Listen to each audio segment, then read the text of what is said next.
स्वराज्य दर्शन आपल्या हक्काचे न्यूज चॅनल। नागोठण येथील प्रवेशद्वार कमान रात्रीतून पाडली, ग्रामपंचायतीवर संशयाची छाया। प्रतिनिधी सुदर्शन कोटकर। रायगड जिल्ह्यातील नागोठण येथे प्रवेशद्वारावरील हजरत मीरा मुहिद्दीन बाबा यांची कमान रात्रीतून पाडण्यात आल्याची धक्कादायक घटना समोर आली आहे। कोणतीही पूर्वसूचना न देता करण्यात आलेल्या कारवाईमुळे नागरिकांमध्ये संतापाचं वातावरण असून शासनाच्या निधीचा अपव्यय झाल्याचा आरोप केला जातोय। नागोठण या ग्रामपंचायत हद्दीत उभारण्यात आलेली ही कमान माजी सरपंच विलास तौलकर यांच्या कार्यकाळात बांधण्यात आली होती। अनेक वर्षापासून गावाचं प्रतीक म्हणून ओळख असलेली ही कमान अचानक मंगळवारी उशिरा रात्री पाडण्यात आली। या घटनेबाबत ग्रामपंचायत सदस्यांनाही कोणतीही पूर्वकल्पना नसल्याचं समोर आलंय। त्यामुळे नेमका निर्णय कोणी घेतला आणि कोणाच्या आदेशावरून ही कारवाई करण्यात आली याबाबत मोठा संभ्रम निर्माण झालाय।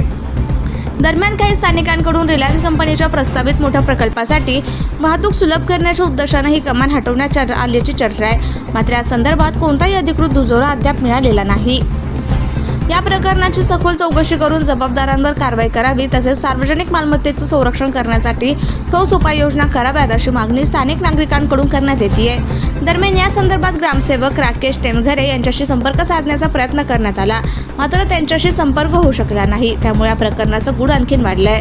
या प्रकरणी नागोठण ग्रामपंचायत सरपंच सुप्रिया महाडिक यांना संपर्क साधला असता त्यांनी या प्रकरणी मला कोणतीही माहिती नसल्याचं सांगितलं आणि संबंधित व्यक्तीवरती कडक कारवाई करण्यात असल्याचं त्यांनी सांगितलंय।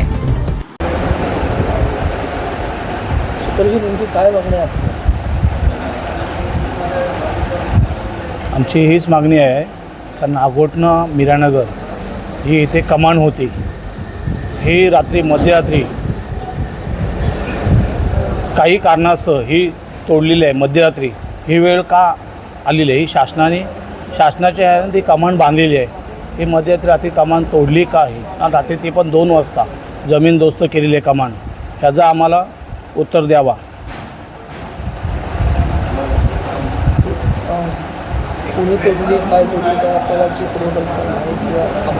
नाही, आम्हाला कल्पना काहीच नाही आहे। ही आम्ही पण कालच बघितले, कारण तिथं कमान होती नागोठण रमाईनगरच्या इथं हवेला इथे, आणि त्या कमानीला नाव दिलेलं मीराबाई बाबा सदा असं कमानाला नाव दिलेलं। ती कमान अजूनपर्यंत होती, आता हयात नाही आहे कमान। ही कमान कोणी तोडली आणि का तोडली? ही कंपनीच्या कारणास्तव तोडलेली आहे काय? काहीतरी ह्याचा खुलासा करावा ही आमची मागणी आहे।